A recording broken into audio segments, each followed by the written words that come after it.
আজকে আমি তোমাদেরকে একটা পুরনো রেসিপি করে দেখাবো। সেটা হলো ঝিঙের শুক্তো। এর জন্য কিছু মশলা আমাকে তৈরি করতে হবে। প্রথমে দেখো কড়াইটা আমার গরম হয়ে গেছে। তার মধ্যে হাফ চামচ পাঁচফোড়ন আর 1 চামচ মতো রাঁধুনি, এটা আমি শুকনো খোলায় ভেজে নেব।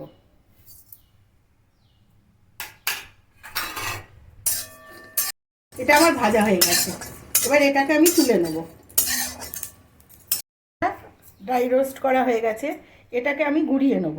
আমার আর একটা মশলা দরকার। তার জন্যে দেখো অল্প একটু আদা, আমি যে পরিমাণে করছি সেই অনুযায়ী আমি মশলা নিয়েছি।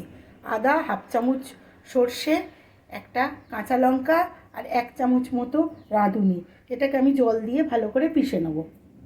দেখো দুটো মশলাই আমার পেশা হয়ে গেছে। একটা আমি এইভাবে গুঁড়ো করে নিয়েছি আর একটা এইভাবে পিষে নিয়েছি।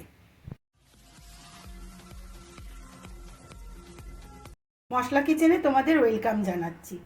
কড়ার মধ্যে আমি 2 চামচ সর্ষের তেল নিয়েছি। সর্ষের তেলটা গরম হয়ে গেছে।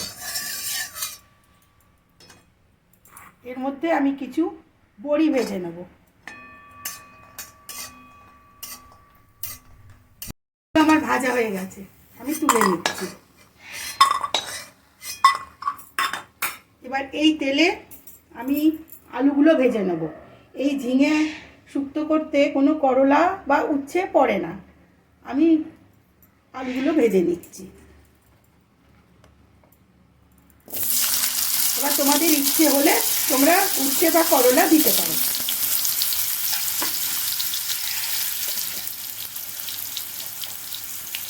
অল্প নুন দিয়ে আলুগুলো ভেজে নেব। এগুলো আমার ভাজা হয়ে গেছে। এবার আলুগুলোকে আমি তুলে নিচ্ছি। ঝিঙেগুলো আমি 2 মিনিট মতো ভেজে নিয়েছি। এবার এর মধ্যে ভাজা আলুগুলো দেবো। আর যে মশলাটা আমি পিষেছিলাম সেই মশলাটা দেবো। মিষ্টির জারটা দিয়ে সেই জলটাও আমি দিয়ে দিচ্ছি।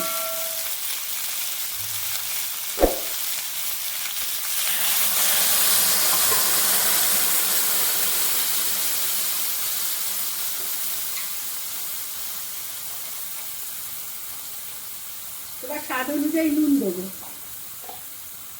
দিয়ে এটাকে আমি ভালো করে কষাবো। আমার কষানো হয়ে গেছে। এবার এর মধ্যে পরিমাণ মতো জল দেবো।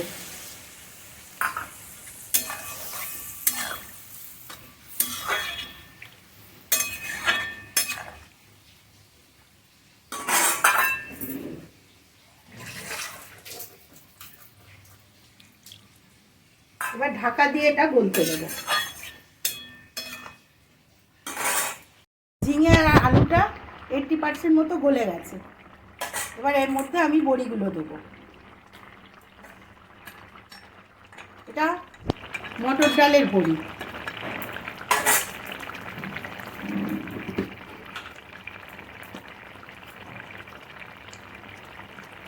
এবার চিনি দেবো।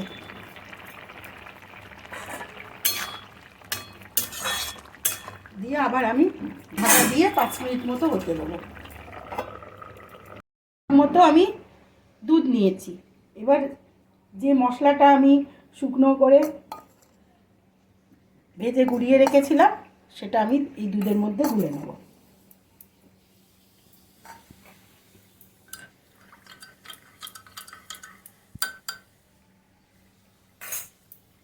এবার এটা আমি শুক্তোর মধ্যে ঢেলে দেবো।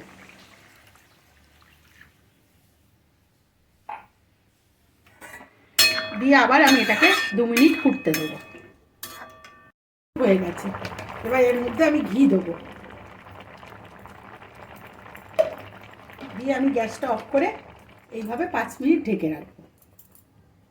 এবার আমি ঢাকাটা খুলে বাটিতে ঢেলে নেব।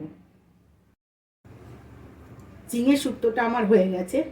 ঝিঙে দিয়ে যে এত সুন্দর শুক্তো হয়, তোমরা এটা বানালে তবে তোমরা বুঝবে যে এর কত সুন্দর স্বাদ।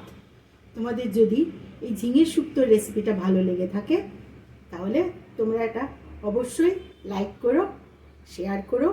আর যারা এখনও আমার চ্যানেলটাকে সাবস্ক্রাইব করোনি তারা অবশ্যই আমার চ্যানেলটাকে সাবস্ক্রাইব করো। তোমাদের একটা শেয়ার, লাইক এবং সাবস্ক্রাইব আমার কাছে ভীষণ দামি। ভিডিওটা দেখার জন্যে তোমাদেরকে ধন্যবাদ।